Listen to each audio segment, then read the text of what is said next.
mbokk yi jërë ngeen jëf di rafetlu si ànd ak télévision Futur Média si seen magazine de lutte di Œil du Tigre ñu am mbégte loolu daal di jàkkaarloo ak yéen ñu koy defee saa su ne ànd seeg suñu consultant escalité Moustapha ñu ngi lay nuyu. maa ngi lay nuyu Cheikh Ahmed Tidiane di nuyu mbokki téléspectateurs yi di nuyu diaspora bi Boy Kayré le building Maginot de la Médina asalaamaaleykum. loolu am na lu muy tekki xam naa fi ci kanam tuuti rek ñu daal di ko kon bokk faram-fàccee laata nag ñuy jublu ci loolu ñëw ci li nga xamante ni moo di sommaire bi tey yi nag la ñu fas yéene waxtaane bokk na ci lu li di wàllum lutte simple réaction lii di manager de lutte ndax xam ngeen ni ki semaine benn passé ñu doon amal li nga xamante ni moo di seen assemblée générale kii di Babou moom lañ daal di falaat mu doonaat président dina am yenn ci ay réaction moom mi sax ci jëmm boppam di ngeen ko dégg dubalees itam di ngeen ko dégg ci gile émission daal di indi tontu ci déclaration yi nga xamante ni kii di Modou Lo jot na ko def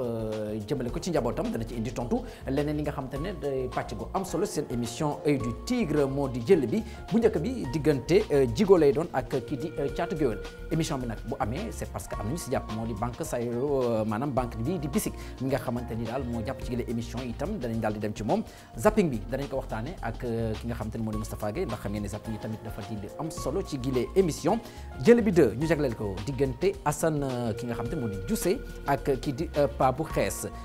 dinañ waxtaanee tamit combat yi nga xamante ne jamono bi dañ ko fisale taxawal ko bu ci mel ni diggante Boy Bawol ak Ama Neex Tapha Tine ak Yékini Junior noonu itam diggante Sa Neex ak Boy Niang numéro 2 Elton ak Reug Reug itam danañu ko waxtaanee ci seen émission danañ si ñambaas itam beneen combat diggante Moussa Balla Gaye 2 ak Birahim 2 laata nag ñu koy jeexal ak benn cérémonie ngel bi nga xamante ni arbitre de lutte yi ñoom ñoo ko daal di organiser ngir fexe nañu amee ay fonds jàppale ñenn si ñoom ñi nga xamante ni soit dañuy nekk ci jafe-jafe wala ñu daal di jël li nga xamante ni daal moo di seen retraite kon mbokk yi li leen fi jot a indil la seen émission Œil du Tigre bu ngeen taxalee tuuti rek ñu daal di ko faram-fàccee ànd seeg suñu consultant escalité Moustapha Gueye.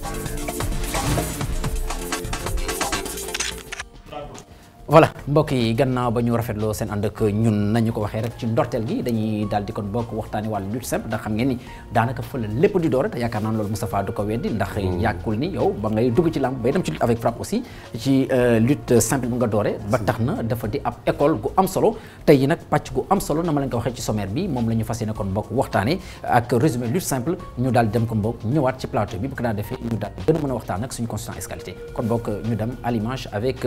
résumé asalaamaaleykum mbokk yi dige bor la tey dañ leen digoon ne tey dinañu dellu si waat fii ci arène Adrien Senghor dégtal leen programme bi nga xam ne Jax production moo tegal mbër yi 600 000 wooy ci ki nga xam ne mooy la grande chanteuse Mbayang Loum ak Momo Ngom nekk doom ci ki nga xam ne moom mooy Babou Ngom bu Gandiaye tey nag ñoo ngi fii ci arène Adrien Senghor nara ànd ak ki nga xam ne moom mooy Alié Mbaye ñu nar leen jottali lépp li nga xam ne moo fi nar a xew di fàttali rek ne 600 000 la ñu tegal mbër yi ki nga xam ne nag moom mooy jël ndam li dina am 200 000 ki nga xam ne moom mooy daanu final bi dina am 250 000 ñenn ñi xaajoo ku nekk 50 000 donc loolu moom moo nara am fii tey dañuy ànd ak Alié Mbaye ak équipe Œil du Tigre di nuyu au passage Mbaye Fall le grand producteur di nuyu le présentateur Cheikh Tidiane ak ki nga xam ne moom mooy Tafa Gueye dañuy ànd ak équipe yëpp soobu ci biir Adrien Senghor seetaan way ak tëgg door a soobu ci li nga xam ne moom mooy combat yi.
allié simna o fogole fop David ina meke na arène Adrien Senghor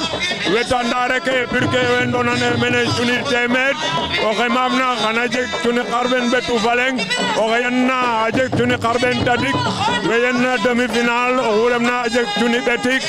wetanta rek Mbayang Loum ten faruna kima ke no mbak ne koy Bobo Ngom a refo ɓi Babou Ngom ten faru no mbak ne wetanda rek kene ten xewu meke na arène Adrien Senghor yoonu koy fa Alié Mbaye yoon fo L'Oeil du Tigre émission ne andoona yee oxu tardé una rek an kiro ke andoona yee ten na xewa no Njombuub ne laafa nuun e rek in way ngora nuun nu ndakwiid meke no bes feke ba dakwiidna meke na arène Adrien Senghor no même heure no même waxtu njoko njal o fogole bona talata fe na gara yakoy fogole in way numtooxidane i lagit una nuun xaye rek i numtoox na arène Adrien Senghor wetana rek mene ten refu temple fe na lutte simple xaye koy Aliou Thiaw a ref promoteur Baol Production ten xuru mene pirke a doonana den 600,000 na kima ke Mbayang Loum oxan présenter katirana nuun no mbak ne koy itam a ref ka Pape Mbaye a gen no saax le Gandiaye a fiyangan rek yoon fa Alié yoon fo équipe technique fe na L'Oeil du Tigre i soobox ka kam arène Adrien Senghor ne i mbi'tan rek bes fu refna nan giloox a kim nan giloox mbak so sok ka soobox no ke refna no njom ne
Senghor,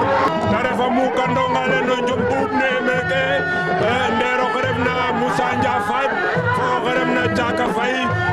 Saleh Kunkung o xerefna Moussa Ndiafat ten maafu a Thiaka Faye Njom Ngolu Qaj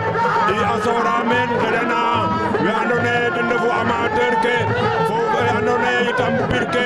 we andoona yee o xiid ole fop ka da nqetaayo fa in mene a maafre le na jam e a ndetaayo na jam i ngeɗa yasam in wene fop i maadin mbaan ngeɗa ɓa leŋ a xalat wo kendum njoka a njal we ndefna équipe ay diitig oxe adin ka ten a ref Mbaye Fall fe refna réalisateur fe fo oxe refna Moustapha Gueye a ref expert à la matière fogaam itam xaye a nanga fuda kene a nano wetanda mayu ka andoona yee a ñoowaan mene itam joka a njal a Cheikh Tidiane fogaam itam i mbaage lay to i laye fok i ngidum oxe andoona yee ten refu Alié Mbaye ten fe andoona yee layaan ma nuun na betandongale fop xana allié fo ten yaam ten koy c'est le grand caméraman allié fogaame in way njokanga njal ngeɗanang yasam saison fe mbaan a moƴ saison feke i sutorna ngeɗa yasam itam ba leŋ a xalat wa in leya dene ke in way njoka nuun a njal ngidma a mbayang luum ngidma oxe andoona yee itame ten refu Babou Faye fe far ina no mbak ne njoko njal leya nuun e bona mbaan ndax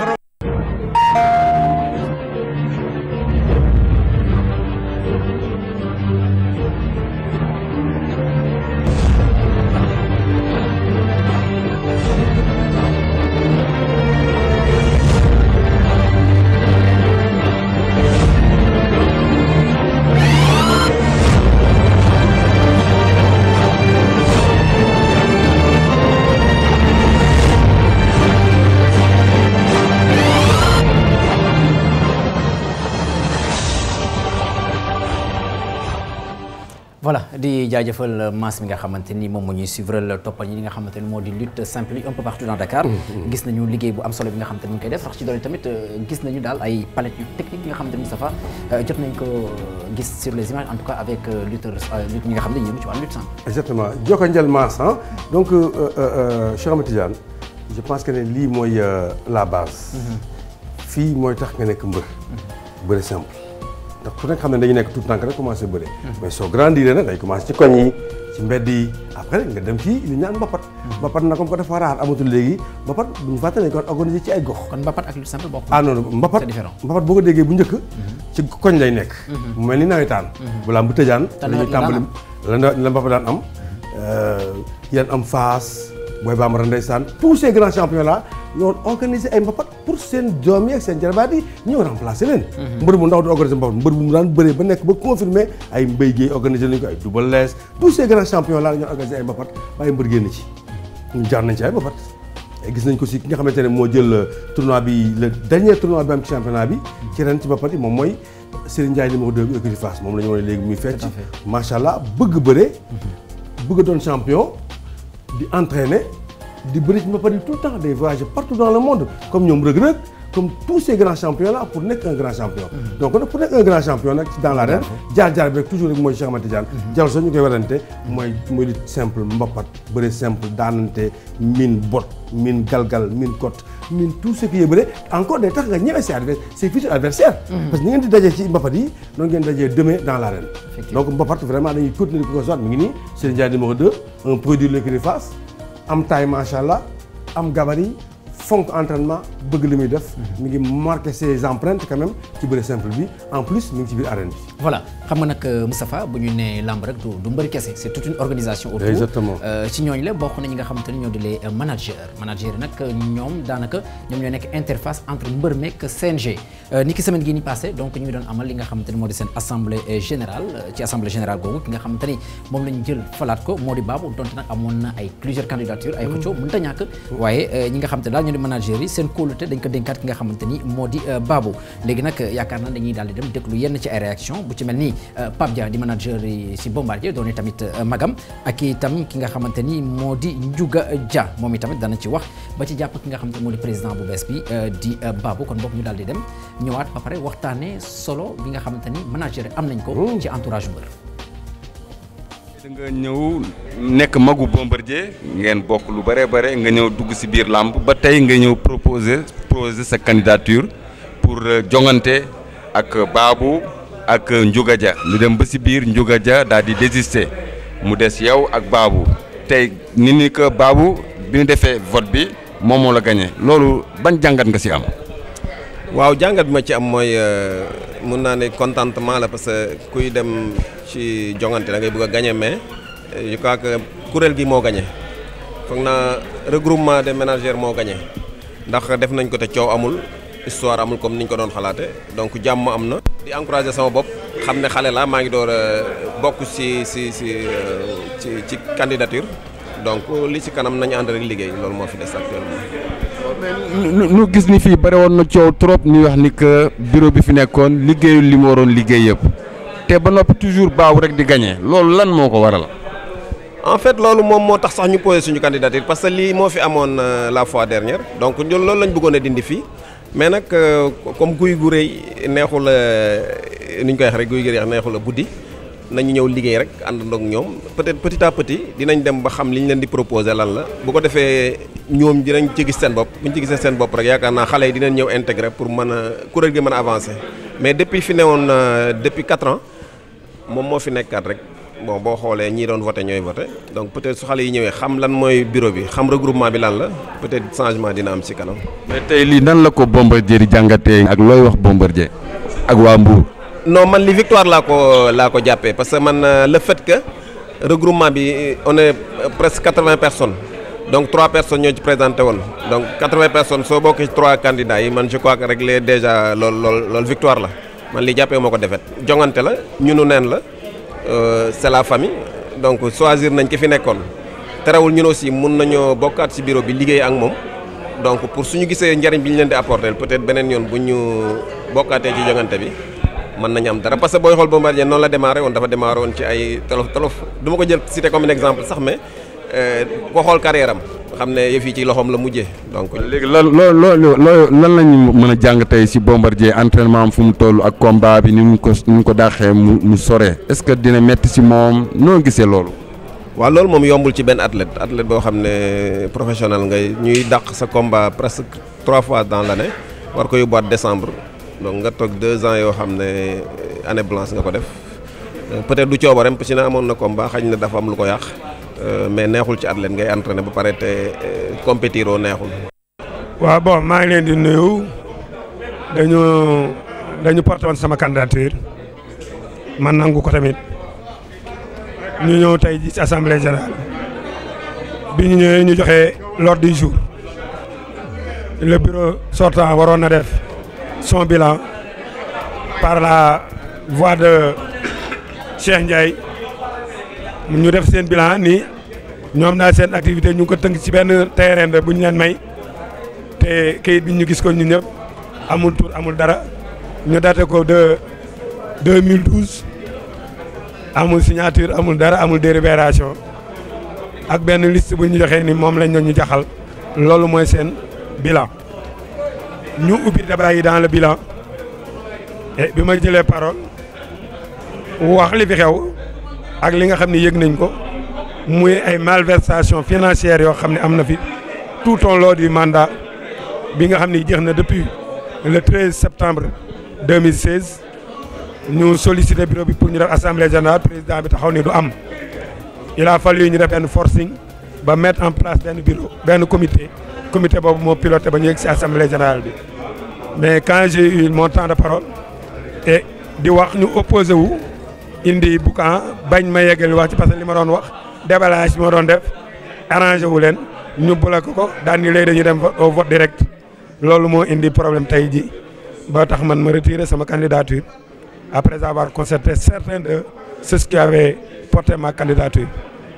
maa ngi jégalu ñëpp parce que naqari na ñu bari parce que man xam naa ni à coup sûr bu ma demoon aux élections je gagne man loolu wóor na ma mais lu fekk damay gagné ba pare mu indi xaajoo suñu biir indi noonu suñu biir mbay ma retiré sama candidature moo ma gën may jiite mbooloo moo xam ne dañuy xaajaloo ñii dem gauche ñii dem droite loolu moo sabab ma retiré sama candidature. mais léegi yaa ngi ñu doon wax ni que Double Less dañu jël signature si ginnaawam signé benn combat te yëgu ko loolu nan la demee nga leeral na. bon en réalité combat boobu mooy combat wu Ness ak Sa Thiès Double Less moo signé contrat bi ci turu Sa Thiès bi mu demee ba ci biir yàlla def yaramam sutante mu feebar mu tëdd Babou ñëw jël relais bi ci ndigalu Double Less mais bi ñu demee ba combat bi weesu ñu waroon a fay reliquat yi reliquat bi ñu def chèque bi au nom de Double Less Mamadou Sakho Babou reculer ko parce que dafa am procuration pour retirer ko bi mu ko retirer mu dem banque avec la procuration il a endossé le chèque bi mu endossé le chèque Double Less amoon na ci reliquat bi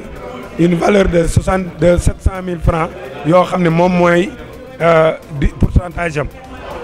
Babou récupéré xaalis boobu mu joxoon ko tamit institution pour que mu jox entraîneur bi 350 000 bi mu demee mu jox entraîneur bi 50 000 francs li ci des mu lekk ko mu lekk ko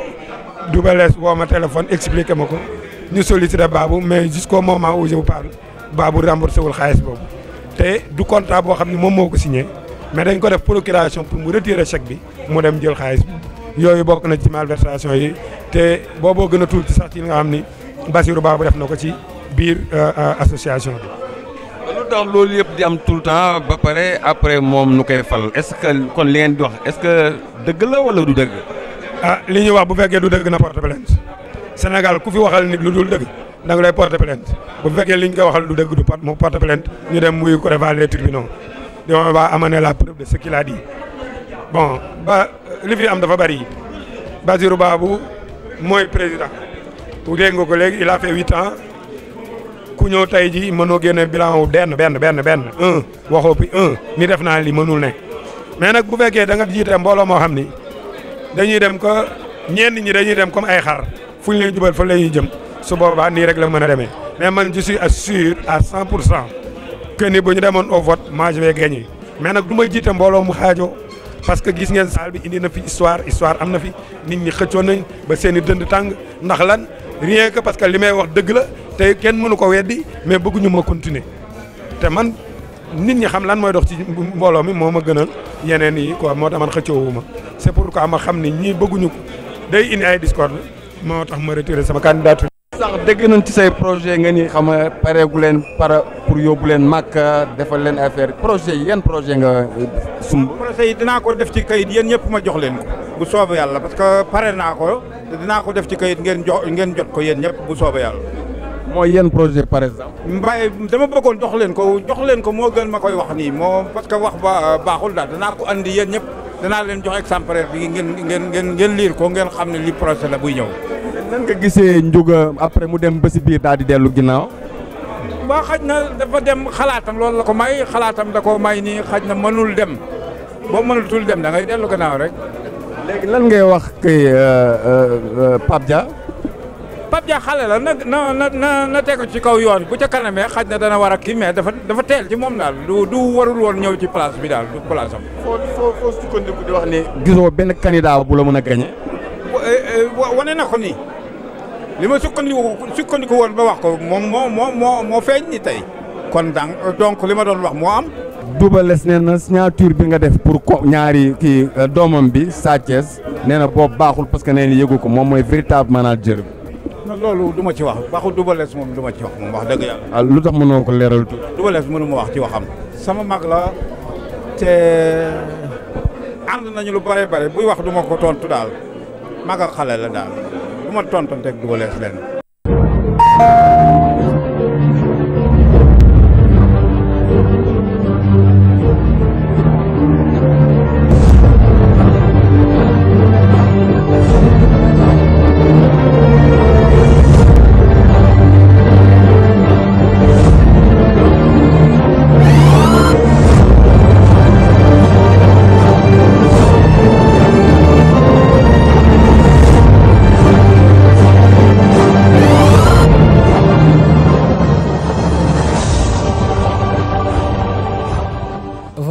donc mbokk yi ñoo ko gisandoo déggandoo ko itam les premiers mots en tout cas de Babou bi nga xamante ne moom lañ jël falaat ko ci bopp association des managers de lutte donte nag amoon na ay xët-xët yenn si ay rivalité waaye ci mujjantal démocratie moo mujj daw ndax moom lañ jël falaat ko waaye boo leen déggee ci kàddu tamit Moustapha dafa mel ni am na ay jafe-jafe yi nga xamante ne am na ci rôle manager yi.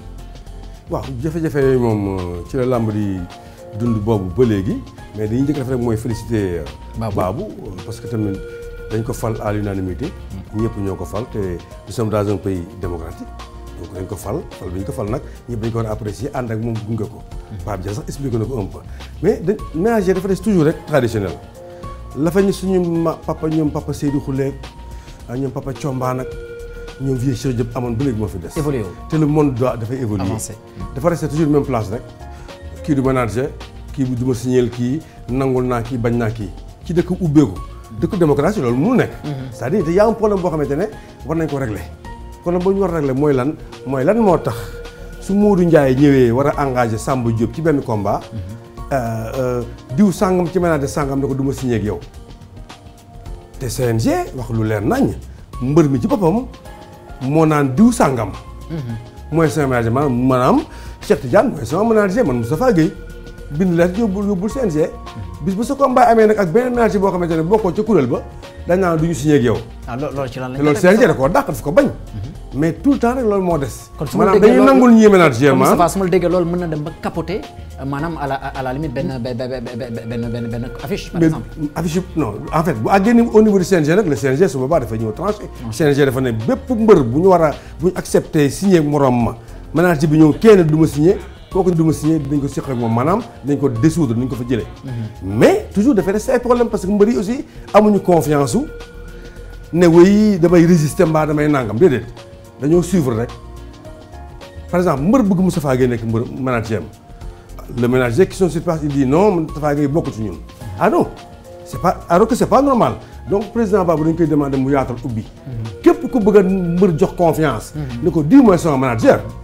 ñu bàyyi leen mu ménager ko signé ko mais Moustapha su ma la déggee. loolu rek mooy club bi loolu mooy club bi voilà mais je pense que aussi y a un mal parce que tamit bu ñu naree toog mbër bu nekk nga am sa manager c'est-à-dire le nombre de lutteurs yu ñuy am noonu la manager yi di toll est-ce que tey jotul au niveau de chaque écurie ñu am un manager bi nga xamante ni dûment reconnu par comment ça s'appelle l'écurie en tant que tel. ba pare ñu jël ko maanaam yóbbu ko fi nga xam ne moo di CNG de manière claire et nette ni diw moom mooy manager telle écurie donc moom moo war a mën a ñëw wax au nom de telle écurie moom moo war a mën a ñëw signer au nom de telle écurie. loolu moo logique xam nga nekkoo ci milieu lutte mais xam nga loolu moo logique. mënoo nekk manager Moustapha Gueye nekk bu Tyson nekk bu Baboy te loolu am na fi ba tàyyi. da ngay gis benn manager bi yow 10 mbër yu bokkul écurie ba sax day àgg ci ba ñaari mbër bu ñu waree dajee. benn manager bi jël benn mbër ba abal ko kenn ci copain manager am maanaam Samba signé ak dem. maanaam c'est un cercle restreint. c'est un cercle restreint boo xam ne loolu la ñu war a bani lañ ko war a dàq. te loolu nag liggéey boobu mënul jóge fenn fu dul ci mbër yi ak CNG bi. xool par exemple un lutteur bu mel ni Balla Gaye 2 xam nga kenn mënu ko teree Samba Ndiaye ménager ko mbaa Demba Ndiaye. mais les petits lutteurs ñoo am problème. un Gris Bordeaux ku mu nekk mu nekk ménager am. même boo yaa xam tubaab yaa xam am laa nga. tey jii su ma jógoon tey jii di signé ji benn contrat pour benn mbër boo xam ne il est coté day fayee ko ay centaines de millions. est-ce que mbër ba ma war a dajeel dina ne non du ma signé. mais les ménagers su boobaa dañuy ànd ci mbër yoo xamante ne ils ont forcé la porte pour seen ménager bi ñu bëgg signé leen ko mooy mbër yi nga xamante ne moom la ñu woowee les VIP. Modou Lo def ko def Balla Gaye def ko def keneen ak keneen def ko def. donc nag lenn la ñuy demander vraiment Babou mu ubbi yaatal ba képp ku bëgg manager mbër nga ñëw taxaw manager ko. tranquillement te du am benn problème loolu la ñuy demander à part loolu nag. il est un président yàgg ci làmb bëgg làmb xam làmb. sonn ci lool. mais nag na ubbi bunt bi ba képp ko bëgg a manager mbër moo xam ku mu mën doon te mbër mu wóolu ko ñu bàyyi ko mu ñëw rek manager ko. voilà kon boog yaakaar naa ni Moustapha donc voilà donc je pense que Moustapha ma nga noonu réaction bi nga xam te jot nga ko indi par rapport ak assemblée générale lii di manager yi ak Babou bi nga xam ne moom la ñu jot a fal ci waxtaan bi nga xam ne sax seq na ko ki nga xam te ne moo di Mbaye Fall dégg nañu ko mu pose une question relative en tout cas à la sortie de Modou Lo di mbir mi nga xamante ni da ko yëkkati ci ay kàddu wax ko waaye Babou da cee maanu ndax wax ci lu bëri. waaye yaakaar naa ne dañuy daal di dem kon bokk suivre ki nga xamante ni moo di Double Less di waajuru Sa Thiès di waajuru Balla Gaye indi tontu ci kàddu yooyu nga xamante ni Modou Lo yëkkati na ko kon bokk ñu daal di dem dellu si ci plateau bi tout à l'heure.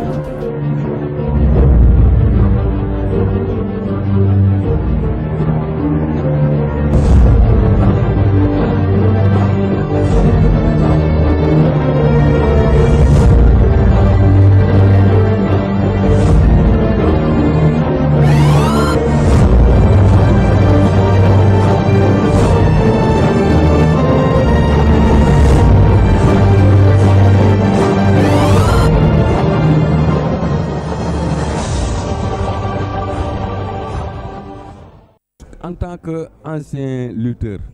tey mbër yi nga xam ne dañu toog nu jàppoon date ba pare après nu dindi date bi loolu metti na wala metti loolu noo ko gisee.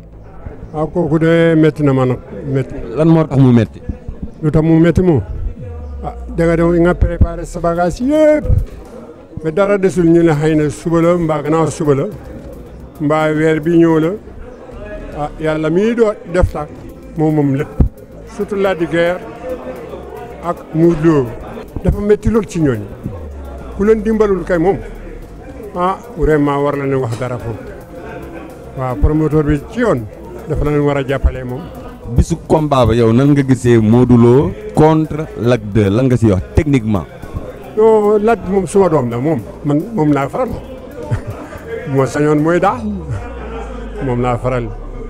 waaw mais suur boobu moom loolu la yàlla dogal nii rek xam naa ne mais ñoom yëpp jàmbaar lañ nag mais suur boobu moom ah may doon ñaan yàlla suur boobu suma doom daan ko. léegi lan nga ñuy wax ci Ama Baldé Papa Sow. waaw Ama encore suma doom la lu ma yéenee suma doom yi moom laa ko yéenee waaw kooku aw ma sik sak di jéem a am lu ma ruus ci nit kooku amul. lan nga ñuy wax ci Eumeu Sène Bombardier. waaw kooku daal moom combat bu métti la nag combat bu métti. pourquoi mu nekk combat bu métti. xam nga bëree ndaama ak njool dafa njool bu fekkee muus lool da ngay sonn ndaama bu la jegee moom mun na la indi complication il faut nga mun bëre boobu munul bëree moom ah njool du fi kii mais nag njool bu muusee bàyyi distance ci ndaama day sonn waaw foofu léegi gën a métti nag. mais léegi naka sa doom yi naka sa champion yi comment ils vont ndax noo ngi ci jàmm ndax noo ngi entraîné wala ci lan nekk muy Balla Gaye ak Sa Thiès. waaw ñuy sant yàlla bu baax xam naa ne bis tey mii nag kam moo fi jógee yëguma ci kenn feebar kooku sant yàlla bi la bokk ngay góorgóorlu di demee seen entraînement xool lu ci war mais nag moom dama leen wax toujours rek. man daa dëgg moom duma ko bàyyi kenn naay góorgóorlu xam nga ñooñu seen bëre xam nga lu tax mu metti léegi bëre bi dafa nekkul ci Ndakaaru surtout man suma côté suma combat bi xale yi dafa metti c'est-à-dire fu ma juddoo la région yi ma juddoo may juddoo Casamance yëpp teg ma bët ci waxin ci jëfam moo tax mu metti Gambie c'est la même chose boo demee Bissau noonu la boo demee Mali dama bokkaa ñoom yëpp ci loo xam ne moom alhamdulilah moo tax comme seen combat bi dafay am problème. waaw mais su la doon laaj comme yaa jur ñaar ñëpp dina lay laaj techniquement ñoom ñaar kan moo si dàq bëre si diggante Sa Thiès ak Balla Gaye techniquement kan moo si gën a aay. non c'est-à-dire man xam nga léeg-léeg dañ ne tooñ dañ ne xëy na man Sa Thiès moom lay wax man moom laa faral. lu tax loolu. très bien c'est dafa amoon loo xam ne daf ma ko ñeme Balla foofu daf maa ragal moo tax yu bari bu may wax ñu ne doom bi ku ndaw kii laa faral ku mag kii. kon daal Sa Thiès mooy sa xarit. non du suma xarit man dëgg rek mooy suma xarit moo lay wax ngay dëgg kooku suma xarit mi mais Balla moom daf maa ragal ci xel daf maa ragal xel xam nga man du ma waxantu man dama lay jox lu ñëwul bu paasee man la ah lii de wax naa la ko xam nga am na ñett yoo xam ne yëpp wax naa ko woon ci loolu kon nag daf maa war a bay xel bu ma nee lii baaxul waaw man loolu laa ko di tere lu ma ne ko baaxul rek na ko baax. mais nee nañu Sa Thiès dafa jël combat te yëgoo loolu nan la mën a demee te yaay mënaat jërëm yaay seen papa. non kooku de yëg ma ko de combat boobu yàgg taxawul daal yàgg. ah mais combat bi dafa mel ni si yeneen ko sa ginnaaw. ah non yëg ma ko kooku de bu ma ko yëgee daal moom daa am lu ma la ci tontu rek mais nag yëguma ko. soo ko yëgul dafay mel ni combat bi taxawul pour yow. kooku daa xam naa ne borom daa xam naa ne dina si sonal nag. man yónneewuma kenn mu signal ma suma combat doom yi yónneewuma ci kenn wax naa kon sincère man ko nag am na loo xam ne bu amee man yónneewuma ne kenn laa yónnoon ci tam bu ma feebaroon dama ko yónnoon man ko may hôpital xaw ma dinaa jënd wuduma jënd mais nag combat bi damaa ragal ci xale yi ñu bañ a am benn histoire demal nga jàppale ma ci loolu combat boobu rek laa ci am lu ma ci wax ak lu ma ci yónni. léegi beneen question bi nu ni Modou Lo dafa wax ni que sa ñaari mbëri sa ñaari doom yi amuñu ñaanu waajur loolu yow lu noo ko gisee. kooku nag man du ma ko mën a gisee lenn moom xale yi ñoo ko war a gisee ñoo ko war a jàngate xam naa ne moom am na lu ñu ci xalaat xëy na lu ñu war nañu passé lu fu ñu nekkoon xam nga waxin moom dañ koy junj am na yoo xam ne dina koy junj rek waaw xam nga am na foo xam ne fi nga war a dem yegg sewul mu loo dem da ngay dem ba am arrière foofu waaw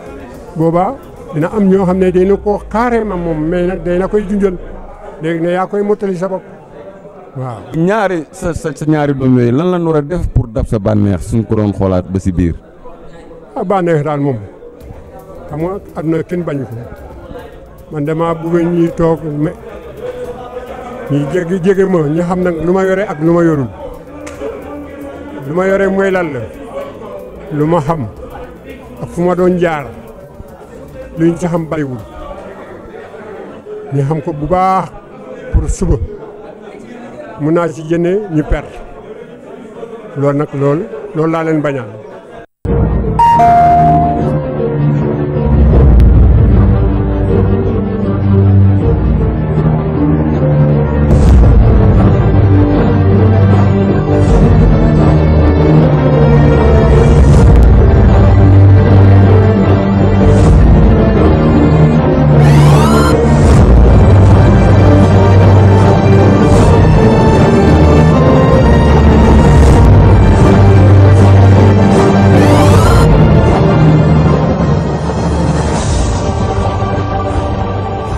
voilà Moustapha ma nga noonu kii nga xamante ni moo di Double Less. suñu grand voilà dégg nañu réaction xaw na doy waar rafet na parce que tamit bon Double Less sax xëy na ñu bari ñu koy seetaan nii xamuñu ko. ak li mu def ci làmb xamuñu ko. ce qu'il a représenté pour le Sénégal xamuñu ko. man maa ngi ci làmb ni mu ñu glorifié xamuñu ko. médailles yi ñu indil xamuñu ni mu toll. champion li ma gisoon Double Less doon ko bëree sax gisuma sax doom yi di ko bëree man. ci li ma gis ci ay bëree ci wàllu gréco-romaine bokk naa en fait nag mën naa wax ci Double Less lu bari parce que dafa bokk ci ñu ma tette à l'équipe nationale. maa ngi fàttaliku bi ñu demee suñu premier champion d'Afrique en Tunis ñu ànd sama premier combat ndaw daf maa jàpp ma ñëw rek di enchaîner tapis bi tat parce que boobu mbër mbapat laa biñ ci demee dem ba ci guddi gi def na ma dama la soxla dafa ñëwal sama néeg ku ko maag Chamba ba ñoo bokkoo néeg nag bi ma jógee ci compétition yi damaa tëdd nelaw jaaruma néegam mu yeewu suba teel na ma yow dama la xoon nga ñëw sama néeg mu ne ko may gannaaw da nga may baal de parce que damaa tëdd rek démb nelaw mu ne voilà daal di commencé jox conseil yu lutte olympique étape la par étape gan nga ci 1 mois lañ la formé rek yóbbu la te yow champion ko ci làmb ji ëllëg bu ci nangoo gaañu pour le moment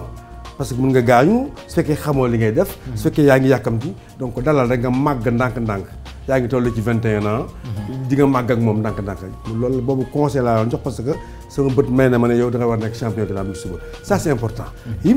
wax ci ay doomam tamit doom moo ko sañ wax baayam doomam bàyyi moo ko sañ wax doomam bàyyi moo mun a doom moo mun a joggi bàyyi moo mun a tëdd bàyyi joggi ci kawam wax lu ko neex du mujj fenn quant à nag par exemple jotagul xaalis xamul ndax combat am na bon en général nag Cheikh Ahmed Tidiane làmb dafay tëj moment bi mu tëjee nii mooy saison morte bi ci la promoteur yi di dugganteeg mbëri lijjanteeg ñoom di leen jox dara ñuy téye en attendant ñu régulariser ko mais à coup sûr muy Balla Gaye que muy Sa Thiès bés bu ñu àggee ak signature combat bi au niveau du CNG seen papa mooy seen ménager moo ñëw signé ko mais pour le moment nag y a des gauche droite du promoteur di manipuler ces jeunes lutteurs là ba jox leen xaalis ñu téye ñu annoncé le combat ba taxaw na mais doo dégg mu ñu ne signé nañ contrat ba wane ko jox nañ nangam jox nañ sàngam ay accords lu ñu def ak ñuy def la ci diggante mbër yi day fekk aussi mbër yi nekk ci situation soxla. même bu ñu waroon jar 100 millions sax bu ñu gisee 35 millions lañ koy jël. alors que c'est bon parce que c'est bon et c'est pas bon en tout cas même au niveau du CNG c'est pas reconnu.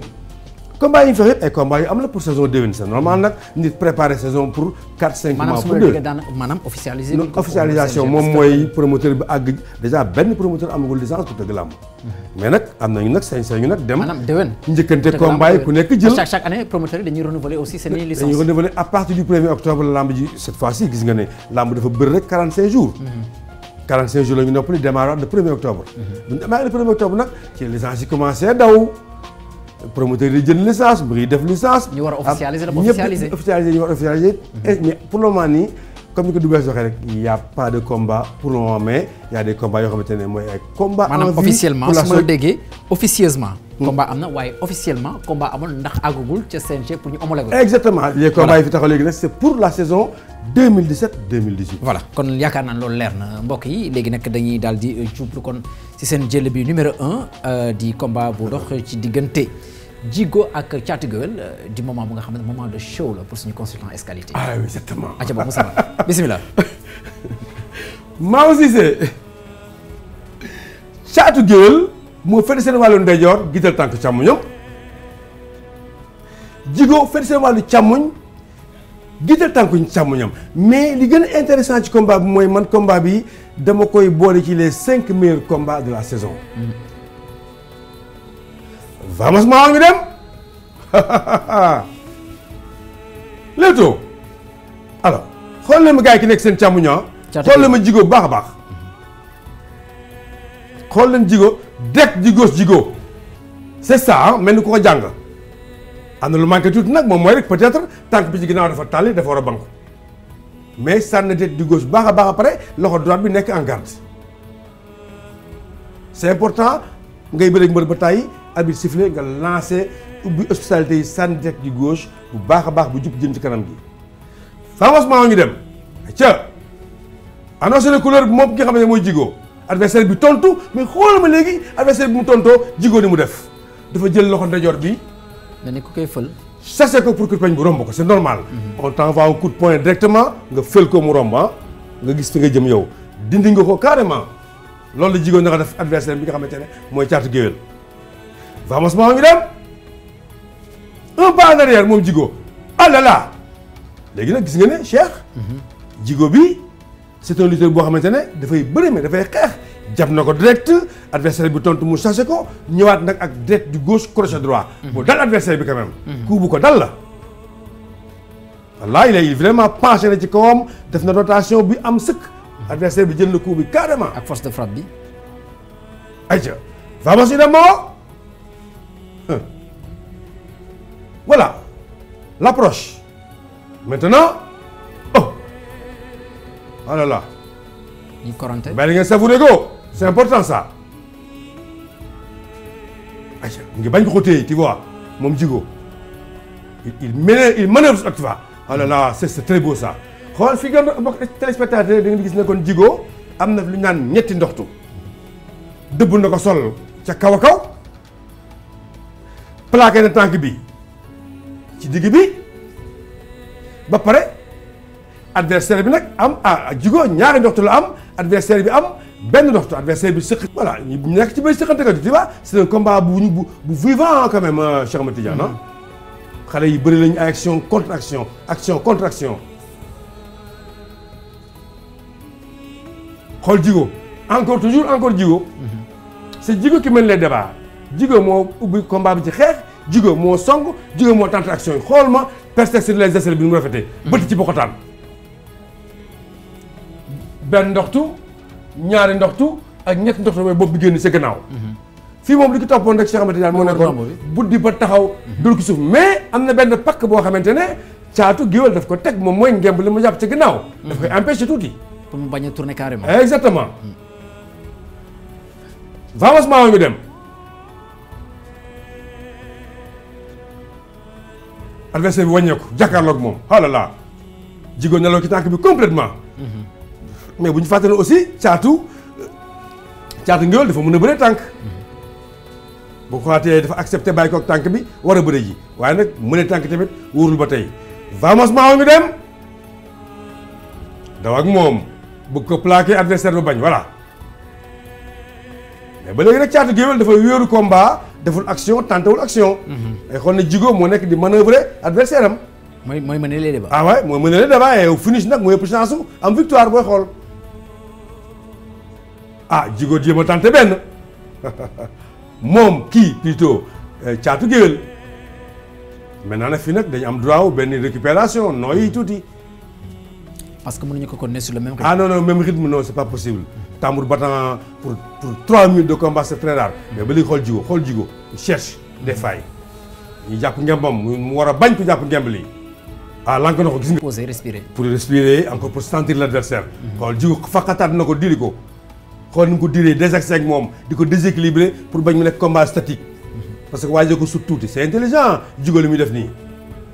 vamos maa ngi dem ba tey ci biir de. so adversaire am gis ngeen mi il a la bouche ouverte mi ngi ubbi gémmiñ gi pour noyyi. moom ki nga xamante ne mooy Caatu Géwél. waaw mi ngi sol xol yu daw toujours Djigo mooy tenté toujours. t'as vu Djigo ngi demaat encore di ko embarqué ji encore. mel ni ko waaj a takk. waaw da ngay gis ne kon Djigo dafa am chance su mën a bëri ci ñaari côté yi. parce que sànq ci côté càmmoñu waa gi la jaaroon léegi mu jaar ci côté ndeyjoor bi. di ko ceinturé ji. donc kon dañuy gis ne kon mbër bi nga xamante ne mooy Djigo c'est un lutteur polyvalent fay bëri ci côté càmmoñ di bëri ci côté ndeyjoor. vamos maa ñu dem attention ceinture ko takk ko carrément oh là là ça c'est beau ñaari mbër yi ànd daanu jóg di bëriwaat waaw jëlu tàkkalikoo mooy loolu Cheikh Mati Diane xoolal ma maintenant nag gis ngeen nag mbër mi nga xamante ne moo tudd Caatu Géwél laale na adversaire ba def kon ni nga xam di ko Djigo defoon action booy fàttaliku Cheikh Mati Diane ci kanam sànq gis nga ne Djigo moo ko defoon ki nga xamante ne moo tenté action mel nii plaqué ko plaquage baaxul léegi nag adversaire bi moo def même chose bi laale na ko ba mu jeex nag plaqué ko carrément léegi nag fan la waa naan mu dégg ba jëm la ñu xam xool sa waay ci ginnaaw moom ndeysaan ba ngay suxlu waaw il est inquiet de fu mu toll nii xam vamos maa ngi dem ay ca kenn mës na gis lu mel nii plaquage yi baax na ah là là maintenant nag fii dañuy def taxaw seetlu ah là là loolu gars yi mooy tour de hanche en tête xoolaat ko gars yi ñu bàyyi ngeen savouré ko laal li plaqué attention tour de hanche en tête bam mbokk téléspectateurs yi gis ngeen ne noonu la ki nga xamante ne moom mooy Djigo daane ki nga xamante ne moom mooy Caatu Géwél mu nekk prise bi tuddee ci gréco-romaine tour de hanche en tête boo ko déggee nag mooy bopp bi ngay jël yóbbu ko donc noonu la ko daane kon Cheikh Ahmed Tidiane mu nekk jël bi set wecc bu amul benn werante. acca kon boog mbokk yi publicité ñu daal di dem dellu soir ci plateau bi continuer seen émission yi voilà di jaajëfal suñu sponsor boobu di banque BICIS boobu léegi jàpp ci te taxut a bàyyi léegi nag yaakaar naa ne Moustapha dañuy daal di dem ci zapping man dama koy faral di wax zapping dafa di ab liggéey bi nga xam ne travail de fourmi la maanaam ki nga xam ne mooy le concepteur en tout cas de cette émission di Mbaye Fall day xëy saa su ne daal di dugg ci nga xamante ni moo di chaîne de télévision yi dem ci internet bi dem ci journaux yi dem ci rajo yi ngir daal di xool lépp lu nga xamante ni daal day mandargal li du lamb wala bokk sport de combat mu daal di ñëw kon bokk tegal ñu ko kon dañuy daal dem ci zapping bi dellu soit ci plateau bi maanaam toutes les télés dans TFM. voilà mi ngi noonu.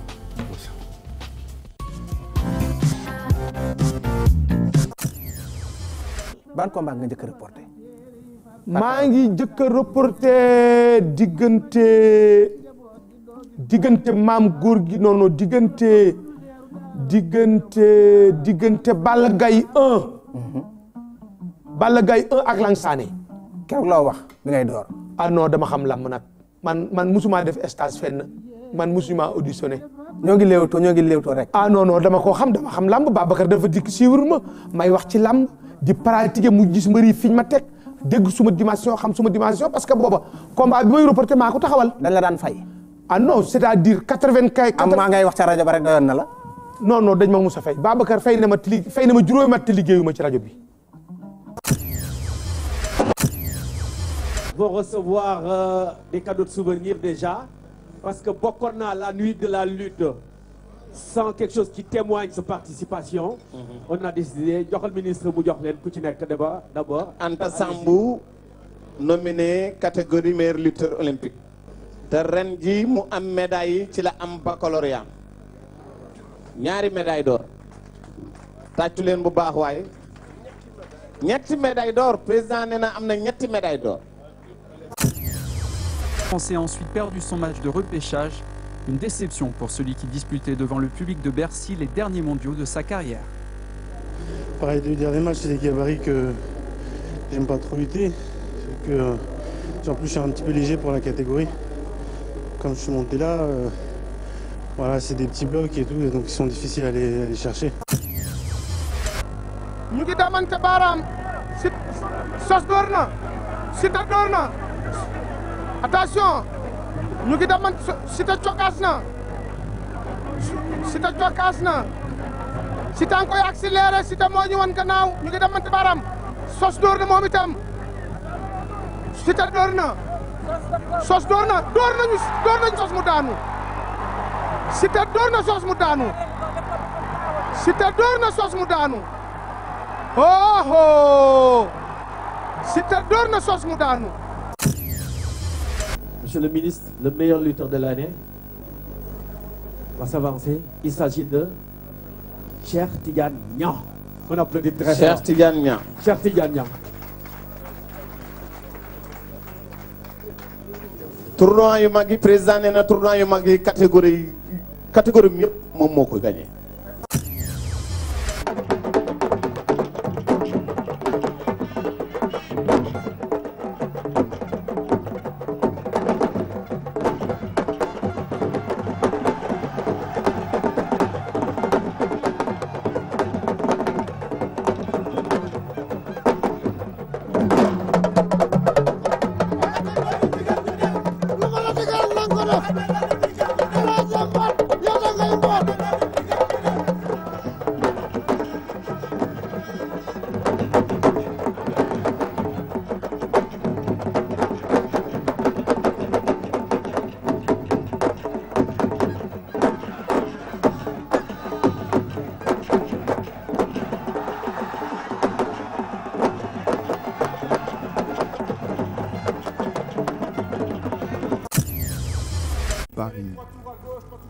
Schiltigheim en Alsace, des exercices 1000 fois répétés, un corps habitué à ce régime depuis 35 ans pour celui qui a commencé la lutte à l'âge de 6 ans. dama lay wax ñaar nga tënkal ma ko. Balla Gaye. Modou Lo. Moustapha Gueye muy ñett. boo ma ko doon tëjalee ci la ñuy jeexalee émission bi lan ak lan lay doon kenn ku ne. ci lan ci ban anam. ci li ñu def ci làmb. Balla Gaye li mu def ci làmb mbër musu koo def ci Sénégal. Modou Lo li mu def ci làmb ak dayo bi mu am ak fi mu yóbbu poids lourd yi à part ci Mbaye Gueye ak Moustapha Gueye amatul ko ko def Moustapha Gueye nag bëre dañ ko ubbi woon benn document la bu ñu jëlee ca kaw aras ubbi ko mu liir ko ñu tëj ko mu delloo bi mu bàyyee bëre la boobu document dem.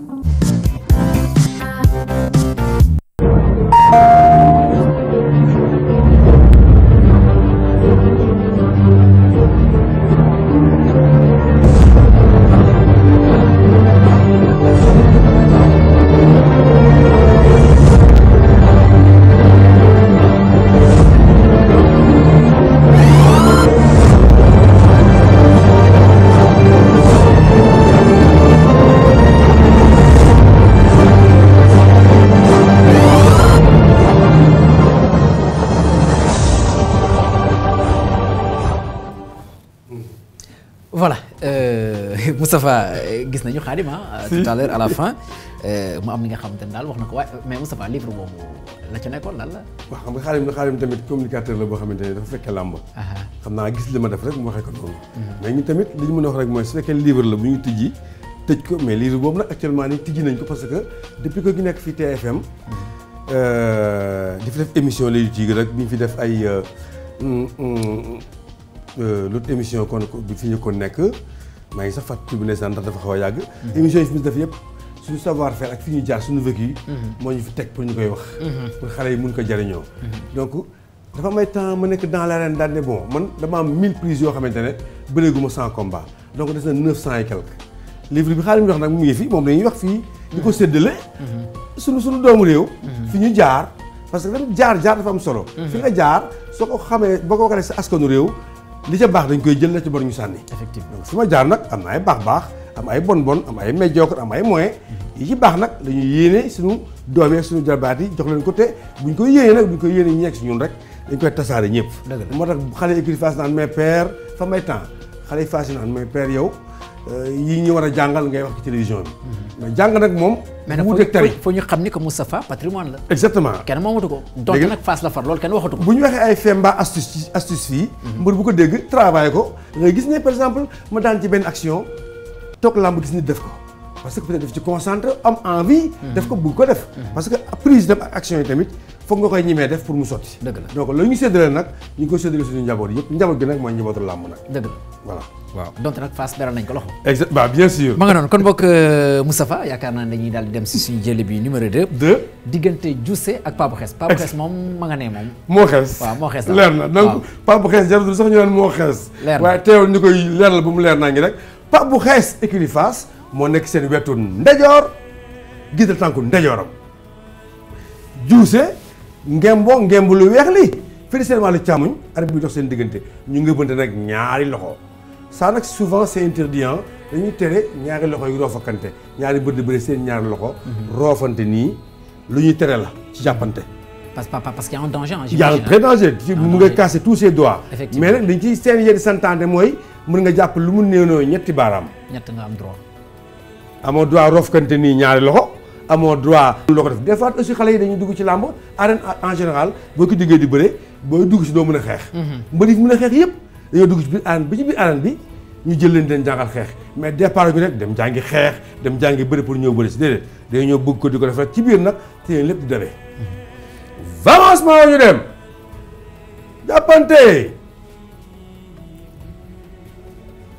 jàppante droitier ak gaucher kii gi bëree ndejoor ak kii bëree càmmuñ Dioussé dëbb ko sol carrément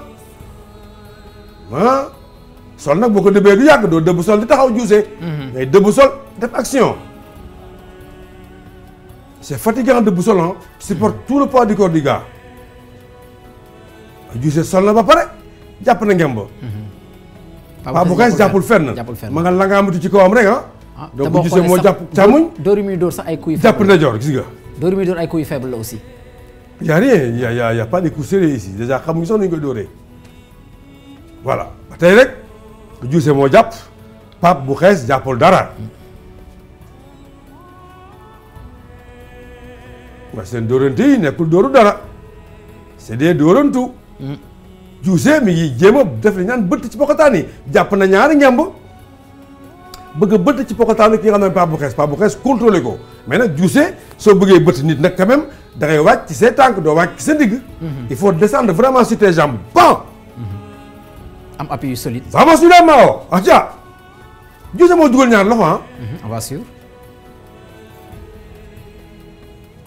Pape bu Xees di yóotu mu bañ waaw jaadu na ñu xañ ko ngemb ma ngay bañ ngemb la voilà léegi dugg na moom Dioussé nag def li naan bëtt ci pokotaan percer sur les aisselles dafa am solo trop ci bëre soo ko mënee dëgg mbër moo ko def bilaay walaay boobu da koy daan boo ca mokkee li nga war a mokkal dañ cee daan trop mais nag Dioussé dafa sori bi mu bëttee aussi tànk yi normalement tànk Dioussé ndajoor bi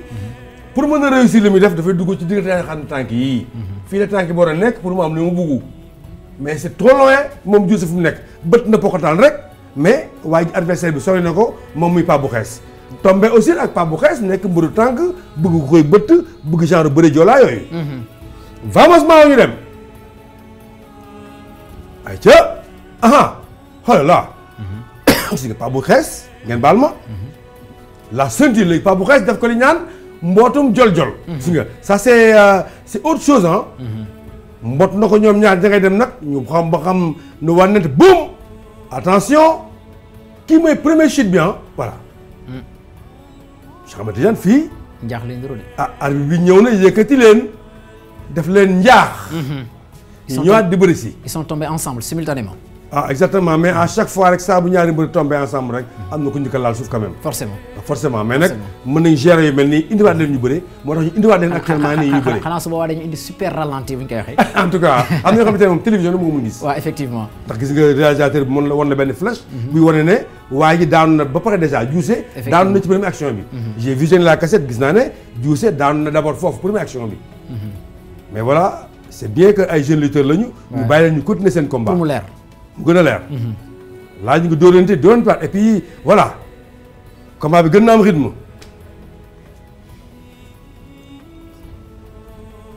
Diousé jàpp ñaari loxoom ba tey Pape Xees jàppul fenn. encore Diousé demaat na ci perception les la bët na bokkataan yi.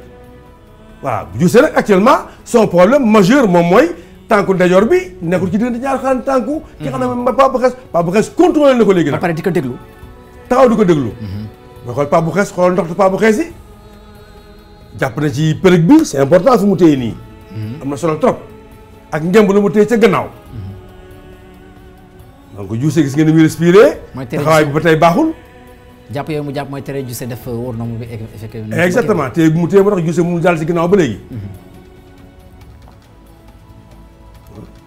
téye na ko foo xamante ne mi ngi dóor Diousé bougé wul génnul waaw. Diousé son pied droit la war a dugal ci diggante jaaxaan tànk yi. dugg en flexion carrément. mais mënu ko def fu mu nekk nii ñu ngi ko contrôler voilà xool.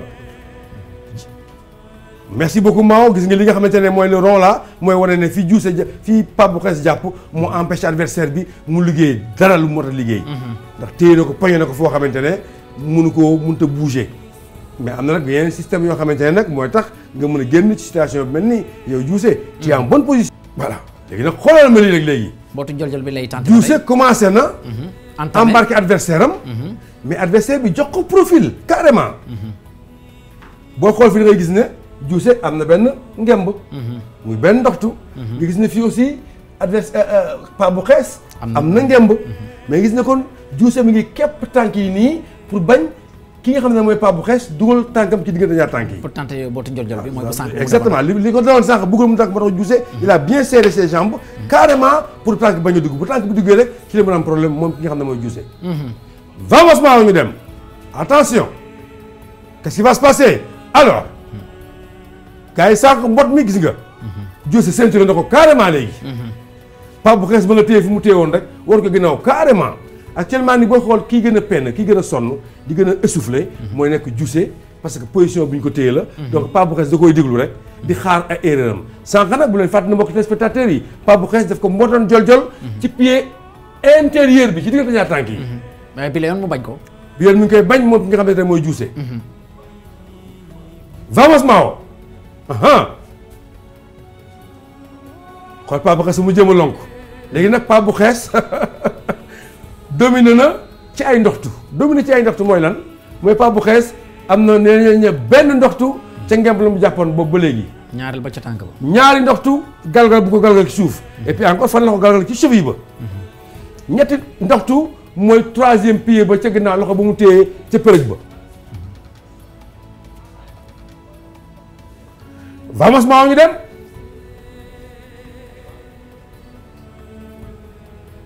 léegi nag. nga gis deuxième ndoxtu bi moom mooy deuxième action bi nga xool gis nga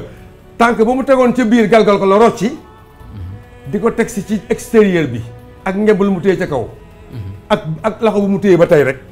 ñetti ndoxtu yi ba léegi ñoo fa nekk mais différence bi rek seulement Cheikh Ahmed Tidiane moom mooy bu njëkk ba dafa dugal tànk bi ci biir ñu njaax léegi nag tànk ba mu duggoon ci biir lay bay génn ko ci biti extérieur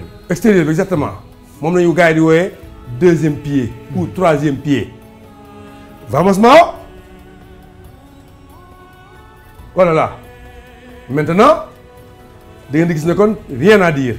ñu bàyyi leen ngeen vivre ralenti bi pour que vivre vous allez comprendre. Intérieur un pas une rotation extérieur et voilà. Pape Xees daan. mbokk téléspectateurs gis nga ne kon nii la Pape Xees nekk écurie Fass bëree dernière journée de la soirée de la saison. daan jël bu spectaculaire adversaire bi nga xamante ne moom la doon bëreel nii tudd Diousé mu daan ko jël bu set wecc bu amul benn benn werante ñaari combat yi fi wax lépp ci même journée bi la. nga xool ne ñaari xale yi. waaw gis palier technique yi aussi palier technique yi fi am nga xamante ne kon day prouver que ne les jeunes li nga xamante ne ñooy bëri ñu dafay 100 000 francs ñu dafay 40 000 francs ñii sax ñu leen di jaay ay billets. ñii sax ñu leen di jaayloo ay billets ñooy fesal stade ba pare ñooy bëri combat yi neex yi. da ngay fay mbër 100 000 francs jox ko 5 blocs de billets d'une valeur de 500 000 francs pour mu dem jaay ko. su ko jaayee sax bu desee du am retour. ba pare ñoom ñooy feesal làmb ji ba pare ñoom ñooy bëri combat yi neex yi. donc xale yi ñu jar a encouragé lañ et puis encore ñu jar a yokk seen cachet lañu 100 000 francs nekkul cachet bu ñu war a fay di mbër ci làmb. lu mu dee kay njëkk a bëri sax kenn war ko mën a fay 100 000 francs. asamaak fay ko 100 000 francs après jox ko 3 blocs de ticket yu jar 1500. mu nekk 450 000 francs nga ne ko na ko jaay bu ko jaayee ba pare retour bi bu desee du la ko sax delloo. c'est un peu malhonnête cher promoteur yërëm leen xale yi dimbal leen accompagner leen ñu dem bëri ji ndax ñooy doon champion suba waaye bàyyi leen xale yi ngeen di jaayloo billets yi tey jaay billet normalement fekkee mën ngeen ko ngeen baal ma. voilà kon boog Moustapha jërëjëf suñu consultant égalité yaakaar naa ne wax nañ ko itam ci sommaire bi jublu ci beneen pàcc maanaam ngel bi nga xamante ne arbitre de lutte ñoom ñoo ko dal di organiser ñoom nag lu ñu si jublu moo di faire dans le social c'est-à-dire que mën a amasser ay xaalis maanaam somme yi nga xamante ni bu ëllëgee danañ mën a taxawu ay arbitre yi nga xamante ni dañu nekk ci difficulté donc loolu moo leen tax a jóg kon yaakaar naa ne dañu daal dem kon bokk ci ngel boobu ba pare daal di dellu soit ci plateau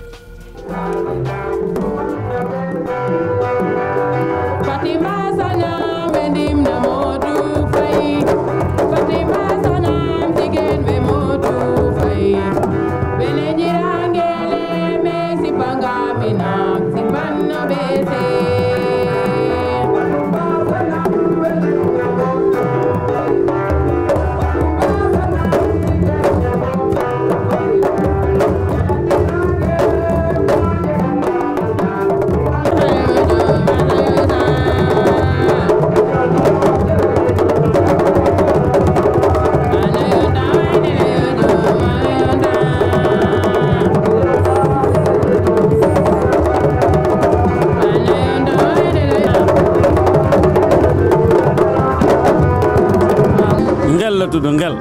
mais lan mooy ngel lan mooy ngel ngel nag culturellement ndaje la bu ànd ak fo mais lu tax ngeen jub si pour organiser ko lu tax ngeen organiser lu mel nii waaw lu mel nii parce que ñun yemuñu ci bëre kese parce que aspect culturel yi si la bokk parce que nga bëre dafa ànd ak sport ak culture léegi nag lii tam dafa bokk suñu culture te ñun comme que ñaar yëpp la ñuy yëngatu dañu bëggoon organiser dara ak fii nga xam ne fa lañ tàmm bëre muy arène Adrien Senghor bokk kook suñu mbokk séeréer yi partager ak ñoom benn moment boo xam ne dinañ fooree nekk benn daal. mais est-ce que mos ngeen ko organiser. est-ce que mos ngeen ko organiser. ñun nag man personnellement musuma ci bokk mais il paraît CRA bi sous CRA Dakar mus na ko organiser benn yoon. léegi lan ngeen jublu si lii seen ci gagné dara fan la jëm. li ñu def mooy c'est-à-dire que CCA dafa tëral une caisse de solidarité man caisse boo xam ne pour ndimbalante la suñ biir parce que mbooloo moo gis dana am ñi dañuy léeg-léeg ñu feebar léeg-léeg ñu am xewu jàmm léeg-léeg ñu am xewu naqar te doole yemul léeg-léeg xaalis bi luñ ci jël nag dañ ko dugal suñ kees ak ñi nga xam ne ay ancien bi ñu fi noonu yàlla def ne ni ñooñu aussi il n'officie plus maanaam officier tunu te léeg-léeg ñu am soxla mbaa léeg ñu am feebar yoo xam ne am ay jënd ordonnance léegi luñ ci mën a jël dañ koy dajale dugal ko suñu compte boobu vraiment ci loolu lay yëngu newul rek ne pour xaalis bi dañ ko organiser jot xaalis bi séddoo ko suñu poste déedéet du pour séddoo mais pour solidarité la surtout dimbalante. D'abord pour premier objectif biñ ci njëkk a am mooy regrouper presque li wër làmb parce que tey di nga fi gis ay arbitre di nga fi gis ay promoteur di nga fi gis ay amateur di nga fi gis ay manager presque li wër ci làmb presse bi aussi ñu ngi fi donc genre feetu communion la pour dajale presque li wër ci làmb. Deuxièmement dañ ciy waraale ay fonds parce que ci ñun mën nga dem ba retraite mënatoo di nga soxla quelque part appui financier liñ ci jëlee aussi dañ ci yëngatu ci côté boobu ñaar yooyu moo gën a tax ñun ñu organiser ngel bi. mais gisaguñu pour le moment benn mbër. bon lancé nañ appel bi ci rajo yi bi ñuy def public bi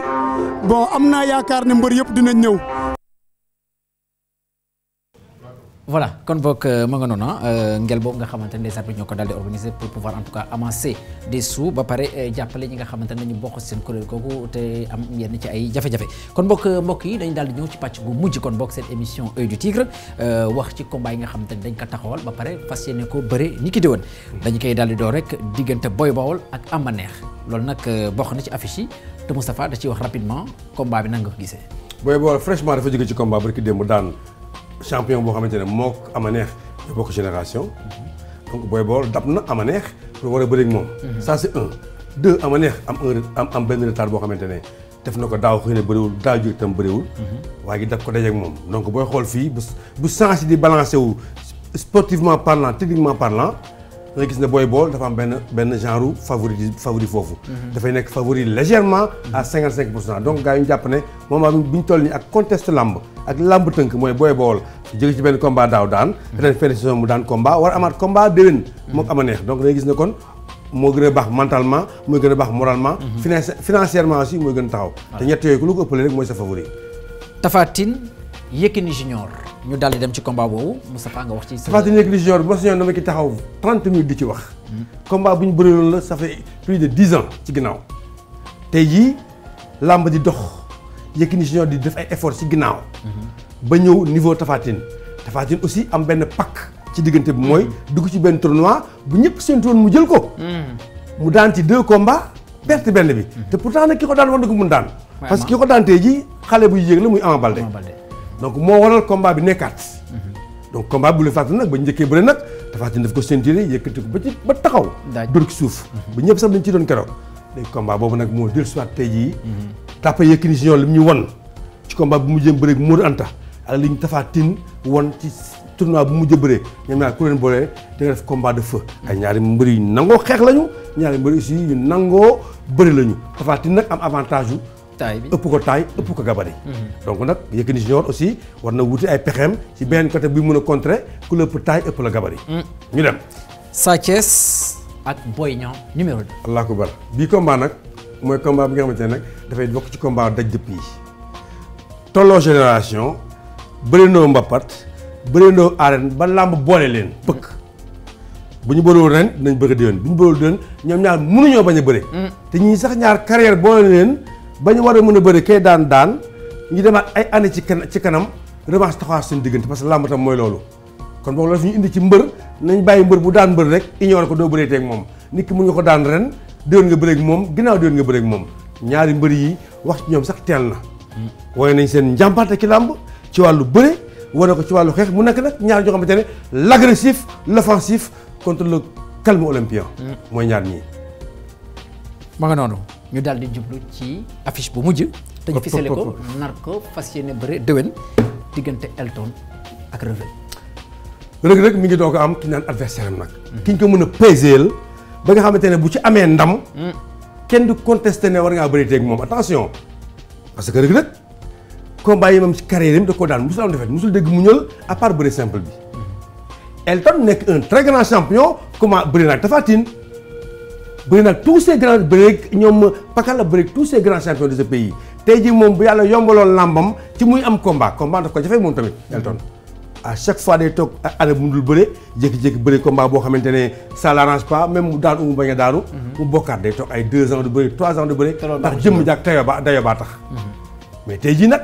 accepté na bëri kii di rek mooy l'étoile montante le meilleur lutteur de la lutte traditionnelle mais nekk goo ko nag ci arène bi de moment bi ñu toll nii son chef. mooy Elton ci biir làmb donc Elton ubbi na bunt bu yaatu boo xamante ne lu leen mën na ko cee xewal moom. examen de passage lay doon ci moom. la may donc Reug Reug mu ngi jëm ci fi ñu naan examen de passage ki muy def examen de passage nag mbër la boo xamante ne dóor du ko tax arrière. song du ko tax nangam. lépp luy bëgg da koy def. moom nag fi la war a wane effort am tey jii pour ñu xam kan mooy Reug Reug c'est un combat boo xamante ne ñaari mbëri yoo xamante ne dañuy yem ay valeur waaye nag mu am ku gën a compétitif ki gën a compétitif mooy kan mooy Reug Reug mi ngi bëri simple di bëri arène Elton ça fait longtemps bëriwul ba benn combat la bëri ci digganteem ak Tyson 2 daan ko facilement et voilà donc ba tey manqué na compétition donc Elton dafa war a liggéey le double de li mu doon liggéey pour mën a égaler kii ci côté physique ak ci côté forme. voilà. kon boog mbokk yi foofu dañuy daal di tëjee seen émission Œil du Tigre waaw Moustapha. waaw fu mu bëgg a tëjee rek moom mooy tëj bi teel na tuuti su ma juumul fi ma bëgg a tëjee rek moom mooy di yëgal mbokk téléspectateurs yi que ne am na benn événement bu mag bu waaj a xam fii Sénégal mbër mu bëre ci biir Sénégal def jalooreem def manooreem ci mbapat ci arène ba toll ci bàyyi bëre muy Boy Kairé nekkoon président des lutteurs en activité joxe jaaj yi war a def jubiléem incha allah le 22 octobre bii ñu jëm maanaam bu lamb gi tijjee rek ba taxawal ñetti semaine rek Boy Kairé dafay def li ñu naan mooy jubiléem te yaakaar naa ne loolu bu koy def képp kuy mës a takk ngemb ci àdduna képp ku mës a bokk ci làmb yaa xam mbën nga wala promoteur nga wala manager nga boo bekkee ci monde la lutte rek war nga ñëw dugal sa loxo ci loolu Boy Kairé bi nga xamante ne actuellement mooy papaay Diène Kairé nekk borom ki nga xam ne mooy écurie Soumbédioune ñëpp war nañ ko assister ci combat bi ànd ceeg moom pour mu réussir ko parce que réussir am kat mooy réussir jubilé bi moom mooy làmb moo réussir parce que tamit gars yi bu ñu fàtte ne mbër yi bu ñu nekkee ci làmb di bëree dañuy bëggal seen ay nit bu ñu bàyyee làmb nag dañuy xaar nit ñoo bëggal leen donc Boy Kairé ci loolu la toog di ko xaar insha allah ba le 22 maa ngi lay assuré nag ne la fii naa ci waxal le directeur de la télévision muy Ndiaga Ndour naa ci waxaat le directeur de programme moom muy Boubacar Ndour pour ñu seet nañ lay assister ba loolu am réussite booy Medina nga nag seen kër yi taxaloo woon waaw bu su ma juumul sax góor gi Iliman Ndour moo nekkoon président wu écurie Soumbédioune ba léegi nag mu gën a jëm mag nag daal di koy bàyyi xale yi mais kon boog c'est nous dans nous c'est la Médina mooy feete seen doom muy Boy Kairé fii la ko war a feetee nag ak yeneen chaîne de télévision yi parce que Boy Kairé tamit ku nekk xam ne ne il est partout patrimoine la ñëpp ci war a taxaw ñëpp ci war a jàppale pour mu réussir ko donc Boy Kairé li nga xam ne li nga lebaloon nit ñi nañ la ko fay insha allah Cheikh Ahmed Tidiane salaamaaleykum wa rahmatulahi taala kon boog jërëjëf Moustapha Guèye suñu consultant escalité di jaajëfal ñi nga xam ne ñoo jàppoon ci gile émission ku ci mel ni Ibou Cissé ak itam Alioune Diagne ci caméra bi ak ki nga xamante ni moo di Mao Cissé nekkoon ci réalisation bi son bi Baye Thiam di jaajëfal itam suñu consultant escalité di Mbaye Fall di leen jaajëfal yéen itam mbokk yi leen jox daje incha allah talaata gii nii di ñëw si seen keneen numéro Oeil du Tigre ciao